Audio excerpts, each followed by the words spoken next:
Good morning, everybody, and welcome to the Recovery Classroom. My name is Drew. I am an alcoholic, and today I'm a recovering alcoholic, and I could not be any more grateful. You guys hear me all the time coming on here and talking about our Friday crosstalk meeting. We have our crosstalk meetings every Friday night, tomorrow night. However, tomorrow night, given the fact that we have Mother Nature has opened up the gates of Snowmageddon, and she dumped a bunch of snow on us Sunday, she's planning on dumping a bunch of snow on us tomorrow night. We have decided to move to not have our in-person crosstalk meeting tomorrow night. We've decided instead to move it to our virtual room, our virtual Zoom room, if you will. And so if you are local to the Huntington, West Virginia area, we will not be having an in-person crosstalk meeting tomorrow. Instead, we're going to have it online in the virtual setting in our Zoom room. And if you're interested, regardless of where you live, if you're interested in joining our crosstalk meeting, you hear me talk about it all the time. If you just want to check it out, see what it's like, feel free to message in to the Recovery Classroom Facebook page, and we can send you the connection details for tomorrow night's Zoom room, tomorrow night's crosstalk meeting. It's at 7 o'clock tomorrow night. And again, it doesn't matter if you're local to the area or not. It's on Zoom. Anybody can join. So if you're interested, shoot a message to the Facebook Recovery Classroom Facebook Messenger page, and we will send you those connection details. While I have a few minutes left, and kind of something I was thinking about last night I wanted to share on today. I am thankful for the then and now. My kids and I, and again, keep in mind, my kids are practically grown. My youngest child is, just turned 16. He's getting ready to get a car, but he's practically grown. Him and my daughter and I were out at Walmart last night, and we were laughing, having fun. It's late, we're being stupid. Sometimes I act like a 10-year-old. Sometimes they act like the adults, right? But as we were walking out, the thought occurred to me: I am glad they have a then and now for comparison. In other words, they remember what I was like then, back when they were younger, back when they were having to watch me go through the madness, that insanity, cycle of insanity, as I call it.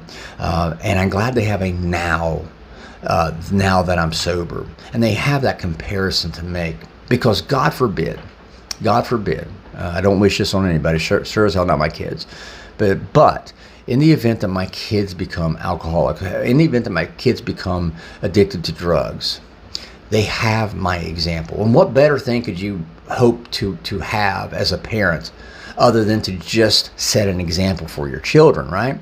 Well, what better example to have than a then and now for my children? They remember the madness. They remembered all the guilt, shame, and remorse, all the embarrassment I caused them. And for years, I beat myself up over it. When I was still drinking, I would beat myself up over it. Oh, I can't believe I did that to my kids. I can't believe I did that at the dance recital or at the baseball game or whatever. I can't believe I did that. That's one of the 9-step promises, though. The 9-step promise: we will not regret the past nor wish to shut the door on it. See, my kids are smarter than me, and they've been smarter than me. My kids knew whenever I did something stupid, whenever I caused them embarrassment, whenever I caused them shame, whenever I humiliated them and myself, they knew I couldn't change it. I didn't, though. And they were kids. They were tiny beings. They knew that I couldn't change it, but for some reason, I never got that through this thick skull of mine.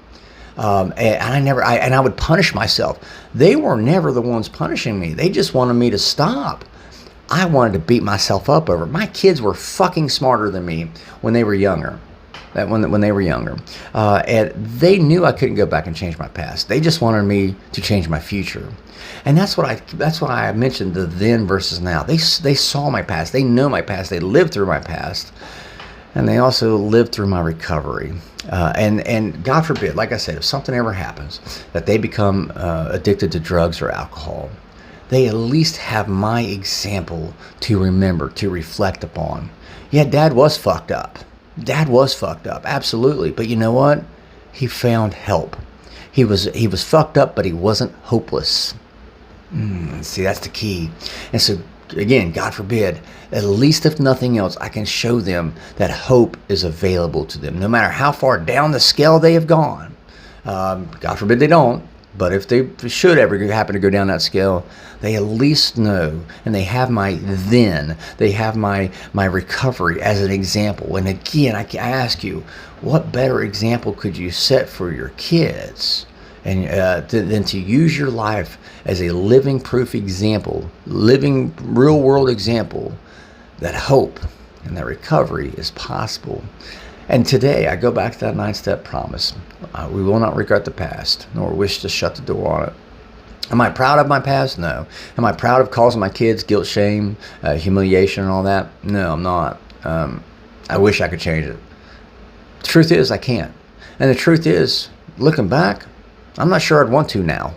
I'm not proud of it, but I'm not sure I'd want to now, because that mess I created back then is now my message to them.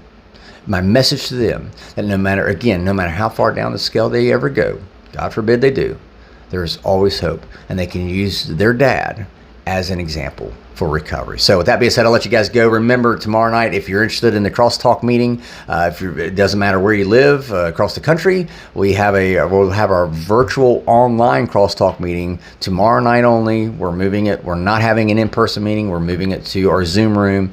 If you're interested, message the Facebook Recovery Classroom Facebook page, and we will send you the connection details for tomorrow night at 7 p.m. Eastern Standard Time. I want to thank you guys for letting me come in and share 5 to 10 minutes of your day with you. This, you guys, absolutely keep me sober, and I could not be any more appreciative. If there's a topic you'd like to hear discussed, you could drop it into an email to me, Drew, D-R-E-W, at recoveryclassroom.org. I'll take a look at it, see what I can do. In the meantime, guys, remember, you can't get drunk if you don't take that first drink.